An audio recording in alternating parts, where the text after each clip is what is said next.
교회 공동체 시리즈를 잠깐 마치고 이제 새로운 강의 시리즈 시작하게 되었습니다. 빌립보서 말씀을 묵상할 텐데 주일에 오실 때 그냥 오시죠. 그냥 오시지 말고 그 해당 장, 우리 이제 1장을 몇 주간 살펴볼 텐데 이제 앞으로 1장을 계속 읽고 오는 거예요. 한 번씩 1장을 읽고 오고 2장 시작되면 2장 읽고 오고 이렇게 아마 한 이것이 연말까지 내년 연초까지 아마 진행될 계획인데 그렇게 하시면 빌립보서를 한 최소한 10번 이상은 읽게 되지 않을까 싶어요. 그래서 그렇게 말씀을 스스로 묵상하면서 설교를 들으시면 이 말씀이 무엇을 의미하는지 더 깊이 여러분 깨닫게 되시리라고 싶습니다.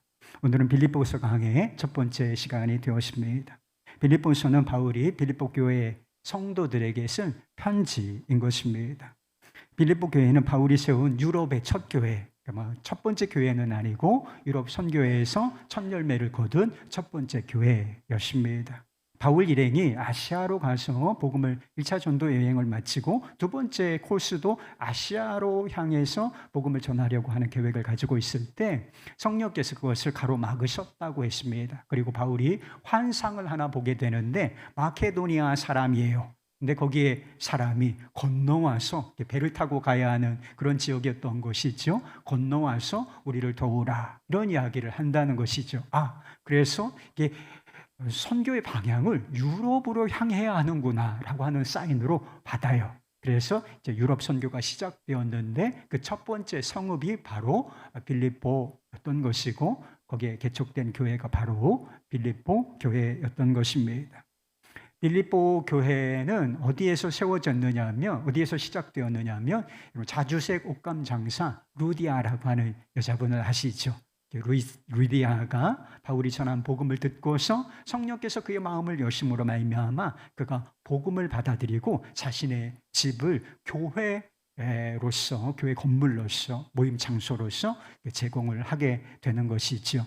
이 루디아와 더불어서 이 빌립보에 유명한 회심자 한 사람이 더 있어요. 빌립보에서 복음을 전파할 때 귀신 들린 여종 자꾸 이게 선교를 방해가 되어서 예수의 이름으로 귀신을 내어 쫓는데 이 일로 말미암아 바울과 실라가 감옥에 갇히는 일이 일어나게 됩니다. 그런데 이 사람들이 정말 감옥에 갇혔어도 밤중에 기도하고 찬양을 하게 되는데 그때 놀라운 역사가 일어나요. 옥터가 흔들리고 터가 흔들림으로 말미암아 옥문이 다 열리는 그런 역사가 일어난다는 것입니다. 이 사건을 계기로 해서 그 감옥을 지키던 간수 그리고 그의 가족까지 다 믿고 세례를 받게 된다는 것입니다. 그래서 주 예수를 믿으라 그리하면 너와 내 집이 구원을 얻으리라. 이 유명한 말씀 아니에요? 사도 바울이 빌립보 간수, 감옥의 간수에게 했던 말씀인 것입니다. 시간이 흘러서 아마 그들도 빌립보 교회 성도로서 바울이 쓴 편지를 읽게 되지 않았을까 싶습니다. 빌립보서는 옥중서신으로 분류가 되어 그래서 7절 말씀에 보면 매임이라고 하는 단어가 나오지 않았습니까? 그래서 감옥에 매여 있다라고 하는 뜻이 되는 것입니다.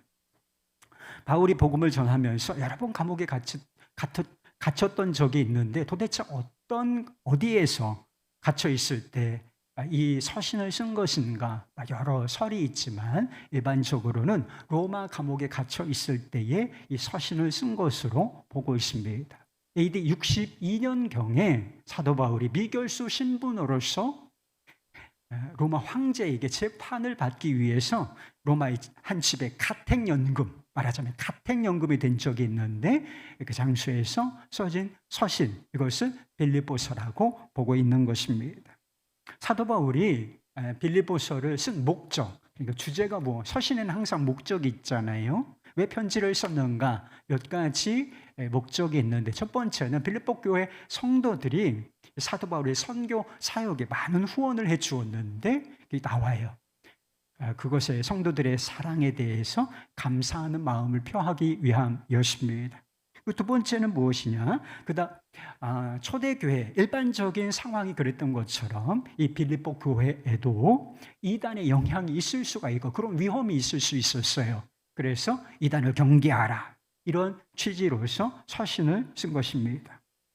세 번째는 지도자들을 중심으로 갈등하고 있는 교회의 하나됨을 격려하기 위함이라는, 싸우는 일이 요즘에만 있는 것이 아니라 초대교회, 아주 바람직한 교회라고 생각할 만한 교회 안에도 있었다는 것이 있지요. 그래서 그리스도 예수의 마음을 품고 같은 마음을 품으라, 하나 되라, 이렇게 격려하기 위해서 편지를 쓴 것입니다. 무엇보다 바울이 빌립보서를 쓴 목적은 어떤 상황 속에서도 기뻐하라, 이 기쁨의 삶을 격려하기 위해서 이 서신을 썼다는 것입니다. 이 빌립보서는 감옥에서 써진 서신이라고는 믿을 수 없을 정도로 기쁨으로 충만해요. 기쁨이라는 단어, 기뻐하라고 하는 이 동사, 이것이 12차례나 나온다는 것입니다. 4장밖에는 안 돼요. 빌립보서의 분량이 4장밖에는 안 되는데 이 서신 가운데 기쁨, 기뻐하라, 이런 단어가 12차례나 나온다라고 하는 것입니다. 이런 이유로서 빌립보서를 별칭으로, 별명으로 무엇이라고 부르는가? 기쁨의 서신이라고 부른다라고 하는 것입니다. 기쁨에도 여러 종류가 있지 않겠습니까? 기쁨에도 여러 종류가 있어요. 그런데 바울이 말하는, 여기서 격려하고 있는 기쁨이라고 하는 것은 무엇인가? 그것은 일시적이고 감정을 자극하는 감정적인 기쁨 정도가 아닌 것입니다. 그 이상을 말하는 것이고, 그리고 좋은 환경, 좋은 일이 있을 때 느끼는 기쁨, 그 이상을 말하는 것입니다. 바울 자신이 감옥에 갇혀 있을 때, 감옥에 갇혀 있는 것은 일방적으로 고통스러운 상황이고 낙심할 만한, 절망할 만한 상황이 아니겠습니까? 그런 상황 속에서 기쁨을 말하고 성도들에게 기쁨을 격려하고 있는 것을 보면 일시적이고 감정적이고 환경에 좌우되는 그런 기쁨을 말하는 것이 아니라는 사실을 우리가 알 수가 있는 것이지요. 여러분, 기쁘게 사십니까? 우울할 때가 있는 거예요. 그래서 너무 죄책감 갖지 말라고 제가 말씀드렸잖아요. 저도 우울할 때가 있다니까요. 여러분, 인생에 고난이 닥치면 우리 눈에서 눈물이 흐를 때가 있는 법이라 하는 것입니다. 그런데 그리스도 예수 안에 있으면 이게 다 소중한 경험이 될 수가 있어요. 그러나 그리스도를 따르는 기본적인 삶의 길은 무엇인가? 바로 기쁨의 길이에요. 그래서 로마서 14장에 보면 유명한 말씀이 있잖아요. 하나님의 나라는 무엇인가? 우리가 천국을 산다는 것은 무엇인가? 하나님의 나라는 먹는 것과 마시는 것에 있지 아니하고 오직 성령 안에 있는 의와 평강과 희락이라 하는 말씀이 있지 않습니까? 거룩함과 평강과 더불어서 하나님 나라가 우리 마음 가운데, 삶 가운데 임한 그 증거가 무엇이냐? 기쁨이라는 거예요. 그래서 기쁘게 살아야 마땅한 것이고, 또 기쁨은 찾아볼 수가 없고 늘 우울하고 이렇게 산다면 예수를 제대로 믿는지 점검을 해볼 필요가 있다는 것입니다. 일시적이고 감정적인 기쁨이 아니라 지속 가능한 기쁨, 좋은 환경에서뿐만 아니라 고난 중에도 기뻐할 수 있는 이 기쁨, 아무도 가로막을 수 없는 이 기쁨은 도대체 어디서 오는 것일까요? 여러분, 이 기쁨을 소유해야 하지 않겠습니까? 첫째로 그것은 사랑과 감사에서 나오는 기쁨이었다는 것입니다.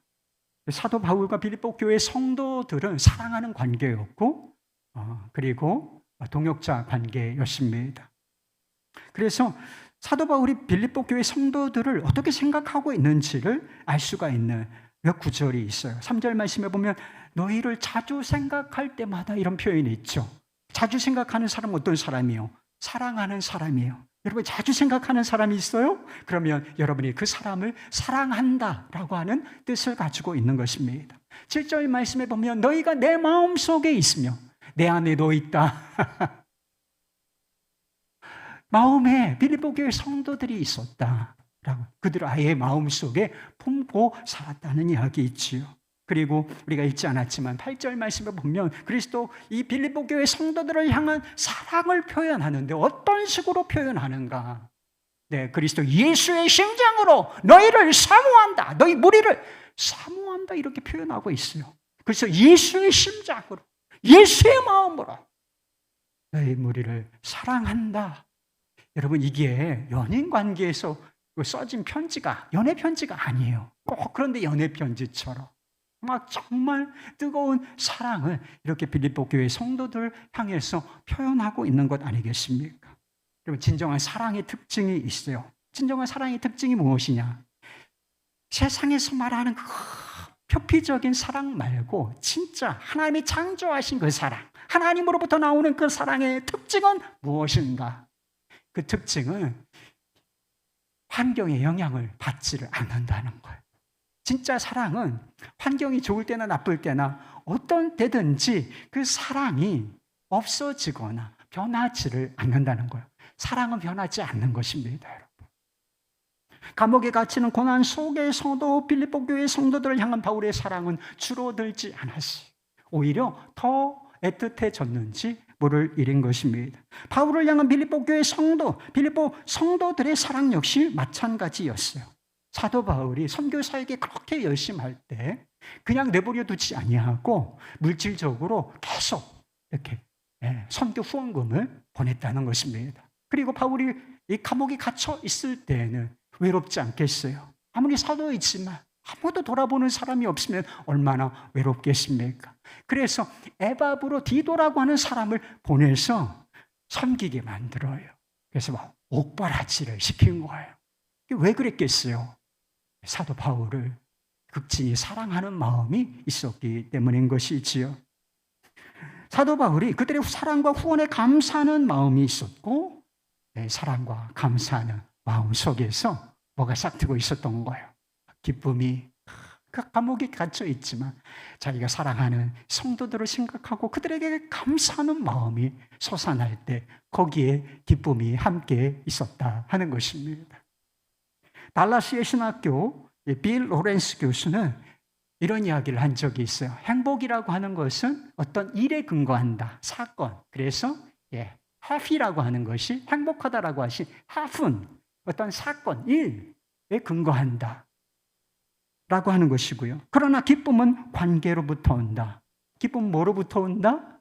관계로부터 온다. 이렇게 이야기했다는 것입니다. 여러분, 우리의 삶의 마음속에 왜 기쁨이 없는 것인가요? 좋은 환경, 좋은 일이 없기 때문이 아니라 사실은 좋은 관계가 없기 때문인 것입니다. 여러분도 많은 관계를 맺고 살아가지 않습니까? 그런데 왜 우리의 마음속에 기쁨이 없는가? 관계는 있지만 그 관계 속에 반드시 있어야 할 사랑과 섬김, 감사 이런 것이 빠져 있기 때문에 관계는 있지만 관계 속에서 그 사랑 속에서 진정한 기쁨은 맛보고 누리고 살지를 못한다는 것입니다. 여러분, 기쁨의 한 가지 법칙이 있어요. 여러분, 기쁘게 살고 싶다면 이걸 놓치면 안 돼. 이 법칙 한 가지를 놓치면 안 되는데 그게 뭔지 아세요? 많이 사랑할수록 많이 기쁘게 살 수 있다는 것입니다. 사랑의 깊이가 깊어질수록 기쁨의 깊이도 깊어진다라고 하는 사실인 것입니다. 여러분, 가족들끼리 서로 정말 사랑한다고 한번 생각해 보시죠. 그러면 형편에 상관없이 가족이라는 공동체 안에서 기쁨을 누리고 살 수가 있지 않겠습니까? 가족 공동체에 어려운 일이 있을 수가 있지요. 그러나 그 어려운 일이 결코 기쁨을 빼앗아가지는 못한다는 것입니다. 역경이 사랑을 빼앗아가지 못하기 때문인 것입니다. 어려운 순간이 올 때 사랑하는 공동체, 사랑하는 관계는 어떻게 되느냐면 그 관계가 더 결속된다는 것입니다. 더 하나로 똘똘 뭉쳐서 역경에 대처하게 돼 있기 때문에 기쁨을 빼앗아가지 못할 뿐만 아니라 관계가 깊어지고 사랑이 깊어지고 성숙함으로 말미암아 기쁨도 더 풍성해지게 돼 있는 줄 믿으시기를 바랍니다. 가정과 교회, 이 밖에서 여러분 기쁨을 얻으려고 하면 안 돼요. 이 공동체 관계 밖에서 뭐 기뻐할 것이 없나? 여러분, 너무나 바보 같은 생각이에요. 하나님께서는 이미 우리를 기쁘게 살 수 있는 기쁨의 동산, 행복의 동산을 주셨는데 그것이 첫째는 가정이요. 또 하나는 교회 공동체라 하는 것입니다.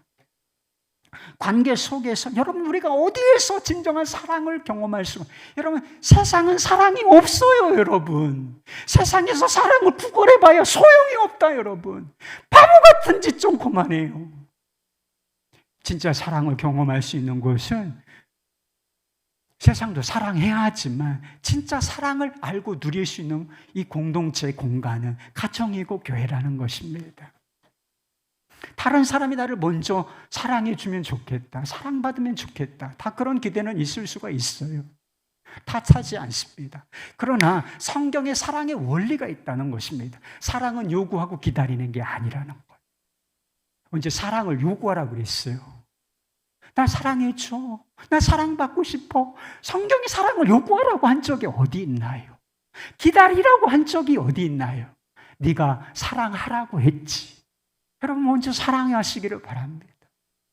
그리고 그 사람의 필요를 생각하고 마음을 이해하고 그것이 물질적인 것이든지 그리고 비물질적인 것이든지 그 사람을 한번 섬겨보시기를 바라요.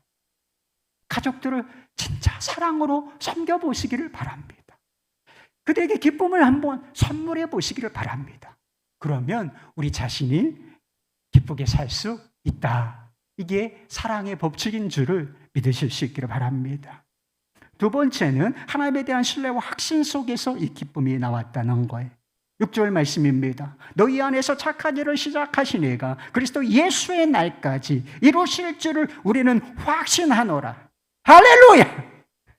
하나님께서 빌립보 교회, 이 교회 공동체, 그리고 교회가 성도들이죠. 성도죠. 이 성도들 안에서 하나님께서 시작하신 일이 있는데 그 시작하신 일을 하나님께서 끝까지 책임지시고 완성하실 것이다 라고 하는 확신이 누구 안에 있었다는 거예요? 사도 바울 안에 있었다라고 하는 것입니다. 그것이 그로 하여금 감옥이라는 환경 속에서도 기뻐하게 하고 그리고 성도들에게 기쁨의 삶을 격려하게 할 수 있는 원동력이었다라고 하는 것입니다. 그렇다면 하나님께서 빌립보 교회 성도들 안에서 시작하신 착한 일이라, 우리 안에서 시작하신 착한 일이라고 하는 것이 무엇일까요? 그냥 간단하게 표현하면, 아주 포괄적으로 표현하면 구원이라고 하는 것입니다. 구원. 바울이 빌립보에서 전한 복음을 듣고 많은 사람이 예수님을 믿고 구원을 받았어요. 구원받은 사람들의 공동체인 교회가 생겨났습니다. 그런데 이런 일을 시작하신 분이 누구냐? 사도 바울이 구원한 게 아니란 말이에요. 그냥 복음을 전했을 뿐이지 그들 안에서 구원의 일을 시작하신 분은 바로 구원의 하나님이시라 하는 것입니다. 죄인이던 우리가 이 자리에 하나님의 자녀라고 하는 이름을 가지고 앉아있게 된 이유가, 그리고 이 구원받은 공동체 주 안에 있는 교회가 세워질 수 있었던 이유도 다른 데 있는 것이 아닙니다. 구원의 원인은 다른 곳에 있지 않아요. 오직 하나님으로부터 시작이 되는 것입니다. 시작이 전부는 아니죠. 시작이 있으면 과정이 있고 끝이 있는 것 아니겠습니까? 우리의 구원은 완성된 게 아니에요. 그래서 구원받았다고도 하지만 우리는 구원받고 있는 것이며 또한 어느 시점에 완전히 구원받게 될 것입니다. 그래서 이미 믿음으로 의롭다 하심을 받은 사람들이 성품과 삶에서 그리스도를 닮는 성화의 과정을 거쳐서 티나 주름 잡힌 것이 없이 오직 온전히 거룩하여질 때가 온다는 거예요. 그것이 구원의 완성이라고 하는 시점인 것입니다. 그래서 1장 8절에서 11절 보면 사도 바울이 빌립보 교회 그 사랑하는 성도들을 위해서 간절한 마음으로 기도하는데, 일이 잘 되도록 기도하는 게 아니라 중요한 것을 붙들고 기도하잖아요.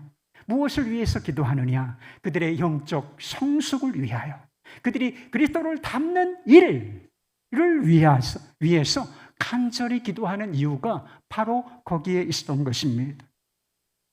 우리가 구원의 길을 걷는 중에, 우리 구원의 서정이라고 하는데 그 구원의 길을 걷는 중에 믿음과 성화를 방해하는 아주 많은 장애 요소들이 있습니다. 우리의 불신과 연약함, 우리 안에 있는 죄성이 있단 말이에요. 죄성 다 없어진 거 아닙니다.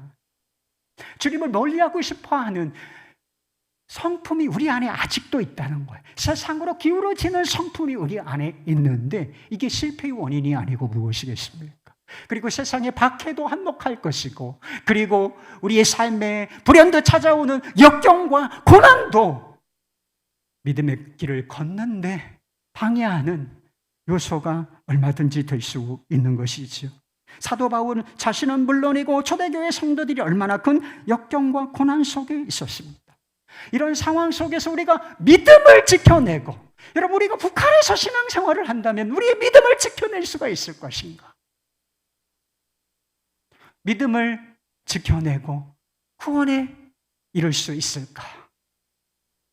죄와의 심에서 완전히 승리하고 온전히 그리스도를 닮은 모습으로 하나님 앞에 서는 것이 가능할 것인가? 시작은 하나님께서 하셨는데 너 구원의 길은 네가 걸어야 한다. 그리고 완성하는 일 네가 책임져야 한다. 우리에게 맡겨진 일이 된다면 우리는 이 일에 실패하고 말 거예요. 구원의 완성은 불가능한 일이 되고 말 것입니다. 그러나 사도 바울이 확신하는 바는 무엇인가? 우리 안에서 구원의 착한 일을 시작하신 하나님께서 그 일이 완성될 때까지 책임지신다는 것입니다. 어떤 일이 있어도, 무슨 환경이고 무슨 고난이 오고 무슨 역경이 찾아오고 우리가 얼마나 연약하든지 상관없어. 주님이 하실 거야. 주께서 구원하신다. 너는 반드시 내 앞에 흠이 없고 거룩한 자로 서게 될 것이다. 하나님께서 그렇게 책임지신다는 거예요. 이 확신 속에서 지금 얼마나 어려운 일들이 많아. 안팎으로 막 난리가 났어. 그런데도 이 확신으로 하여금 기쁘게 하였고 기쁨의 삶을 격려하도록 만들었다는 것입니다. 일본에 유명한 기독교 시인이 있는데 미즈노 겐조라고 하는 분이 있어요. 이분이 어렸을 때 뇌성마비를 알아서 몸전 체를 움직일 수 없고 오직 눈만 깜빡일 수밖에 없는 그런 삶을 살아야 했다는 것입니다. 얼마나 고통스럽고 비참한 삶이었겠어요. 그냥 침대에 누운 채 눈만 깜빡이고, 그리고 눈을 맞춰서 글자를 표현하는 방식으로 의사 표현을 할 수밖에 없는 그런 상황. 여러분, 우리가 그런 상황 속에 있어도 차라리 죽는 게 낫지, 이런 생각을 하지 않겠습니까? 그런데 이 사람이 그렇게 비참한 마음으로 살다가 예수 그리스도를 만나게 되고, 예수 그리스도를 만나서 삶이 완전히 변하게 된다는 것입니다. 주님과 함께하는 인생이 얼마나 아름답고 인생이 얼마나 의미 있는지, 이것을 아름다운 시로 써내기 시작했다라는 것입니다. 어떻게 해요? 눈을 깜빡이며 글자, 알파벳 한자 한자를 맞춰가는 방식으로 그렇게 시를 썼다는 것입니다. 그것은 시 중에 이런 시가 있어요. 들어보세요. 병으로 쓰러졌을 때 그때는 눈물이 흐르고 슬펐지만 영의 아픔을 치유하시는 그리스도를 알기 위함이라는 걸 깨닫고 기쁨과 감사로 바뀌었습니다. 친구에게 외면당하던 그때에는 밤에 잠을 들지 못할 만큼 원망스러웠지만 영원히 변하지 않는 친구 되신 그리스도를 알기 위함이라는 걸 깨닫고 기쁨과 감사로 바뀌었습니다. 실수했던 그때에는 마음이 혼란스러웠지만 모든 것을 속죄하신 그리스도를 알기 위함이라는 걸 깨닫고 기쁨과 감사로 바뀌었습니다. 어려운 모든 것이 자기에게 고통, 그리고 실수, 아픔, 이 모든 것이 감사와 기쁨으로 바뀌었다는 거예요. 언제? 이게 주님을 알기 위함인 거구나 라고 하는 믿음이 들어오고 그런 관점이 생겼을 때 이게 다 기쁨과 감사로 바뀌었다는 거예요. 우리가 예수를 믿은 이후에 모든 삶의 여정 한 가지 초점밖에 없어요, 여러분. 이걸 놓치면 신앙생활 잘못하게 돼요. 하나님께서 우리가 구원받은 이후에 우리의 삶을 어디로 인도하시는가? 한 가지 초점. 그리스도를 알고, 더 알고, 더 알고, 그리스도를 닮을 때 더 담도록 하시는 이 일로 우리의 삶을 인도하신다는 거예요. 여러분, 연약하고 자주 실패하는 우리 자신을 보면 꿀꿀해져요. 우울하지 않습니까? 오늘 또 실패했구나. 고난과 역경만 바라보면 낙심과 절망이 찾아오는 것입니다. 그러나 우리 안에서 착한 일을 시작하시고 모든 상황을 통하여 모든 것을 협력하여 그리스도를 알고 그리스도를 닮아가게 하시는 하나님, 마침내 우리 영혼을 완벽하게 구원하실 하나님을 바라보면 기뻐할 수가 있다는 것입니다. 우리 자신과 상황, 이게 뭐 하나 제대로 된 게 없지만, 우울하고 불편할 수밖에 없지만, 모든 것을 완전 우리 영혼을 잘되게 하시고 우리를 완벽하게 잘되게 하신 그 하나님을 바라본다면 기뻐할 수 있다는 거예요. 여러분, 그걸 바라보시기를 바라요. 개인적인 구원뿐만 아니라 우주적인 구원도, 구원의 완성도 마찬가지인 것입니다. 빌립보 교회 성도들은 그냥 예수를 믿은 이후로부터 바울의 선교 사역에 동참했다고 했습니다. 그래서 사도 바울과 이 빌립보 교회 성도들의 관계가 그렇게 특별하고 그렇게 친밀하고 긴밀했던 이유가 무엇이냐? 그게 사도 바울이 하는 사역에 빌립보 교회 성도들이 마음을 다하여 동참했기 때문이라는 거예요. 이게 동지의식이라는 게 있잖아요. 동지의식. 같이 하나님의 나라를 바라보며 선교 사역, 복음 사역을 위하여 물질을 드리고, 실제로 이 사람들이 얼마 되지 않은 초신자이지만 나가서 예수가 구원이다, 이렇게 복음을 전파하는 그런 삶을 살았기 때문에 관계가 그렇게 특별하고, 그런 관계 속에서 사랑이 싹트고 기쁨이 싹트고 있었던 것입니다. 5절 말씀을 보세요. 너희가 첫날부터 이제까지 복음을 위한 일에 참여하고 있기 때문이라. 복음을 위한 일에 참여하고 있기. 언제부터? 너희가 첫날부터. 7절 말씀. 나의 매임과 복음을 변명함과 복음을 전파하는 것이죠. 확정함에 너희가 다 나와 함께 은혜에 참여한 자가 됨이라. 그냥 안 있었다는 거예요. 복음 전파 사역, 이 선교 사역에 이 빌립보 교회 성도들이 직접적으로 또 간접적으로 다 동참하고 은혜에 참여한 자가 되었다는 것입니다. 그런데 지금은 어떤 상황인가요? 사도 바울은 감옥에 갇혀 있어요. 그 걸출한 선교사, 복음 전도자가 손발이 꽁꽁 묶여 있는 거예요. 그래서 선교 사역이 중단될 위기에 놓이게 된 것이 아니겠습니까? 외적으로는 박해가 있었고, 그리고 이단의 영향, 교회를 무너뜨리려고 하는 이단의 영향도 있었고, 내적으로 이 사람들이 다 연약한 사람들이라 갈등도 있고 분열도 있는 이런 상황 속에서 교회는 존립할 수 있을 것인가?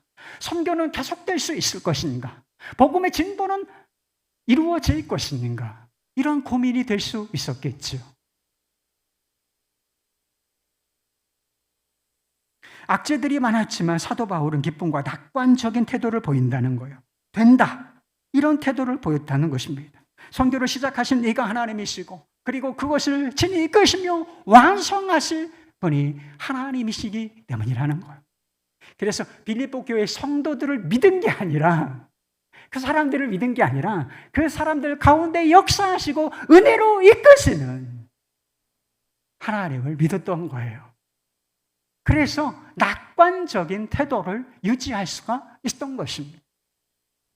저는 요즘 한국교회를 생각하면 마음이 대단히 우울해집니다. 우울해요, 이 한국교회 생각하면. 선교 현실, 특별히 다음 세대 선교 현실이 아주 암담하기 때문입니다.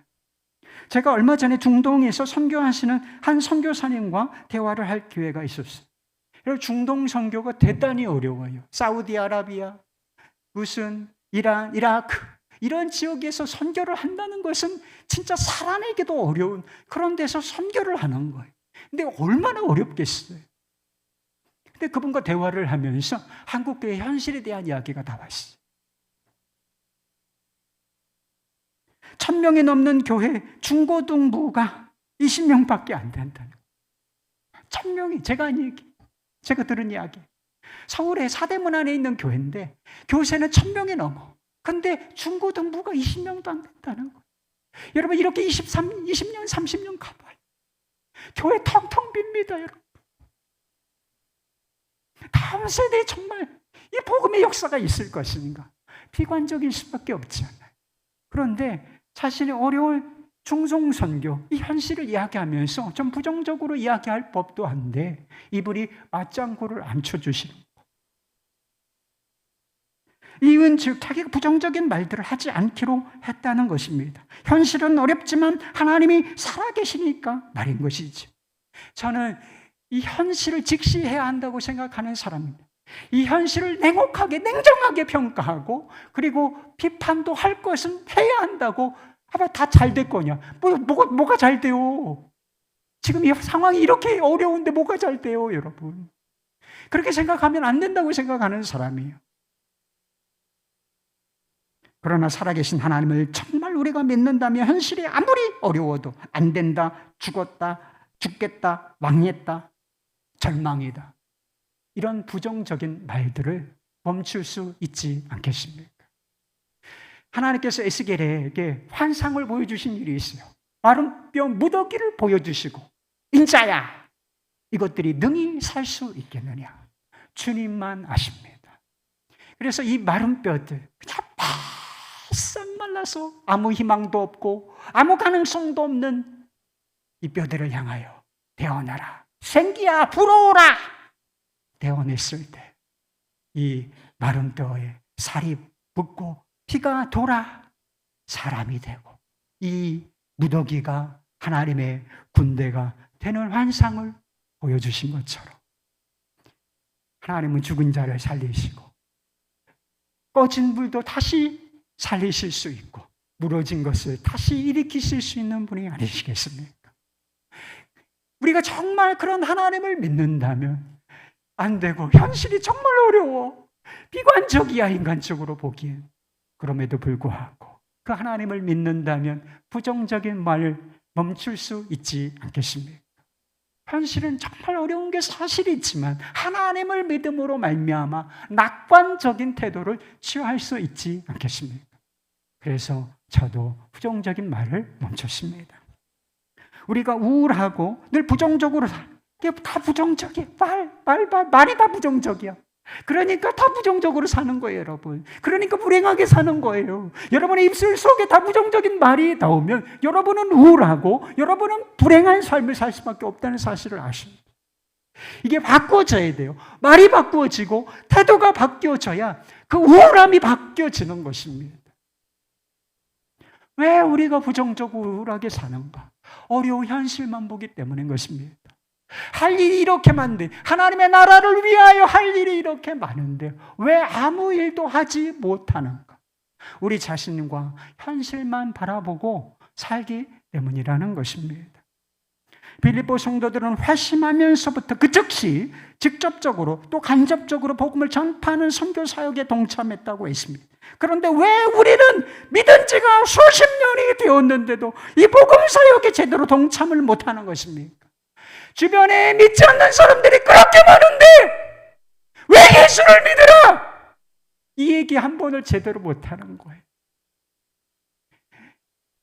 우리 자신을 위해서는, 우리 자신의 욕망을 위해서는 이것도 쓰고 저것도 쓰고 많은 돈을 쓰는데 왜 하나님의 선교 사업을 위해서는 제대로 헌금 한 번을 못하는 것입니까? 왜 그런 거예요? 선교를 시작하시고 그리스도 예수의 날에 완성하실 하나님을 바라보지 못하고 살기 때문인 것입니다.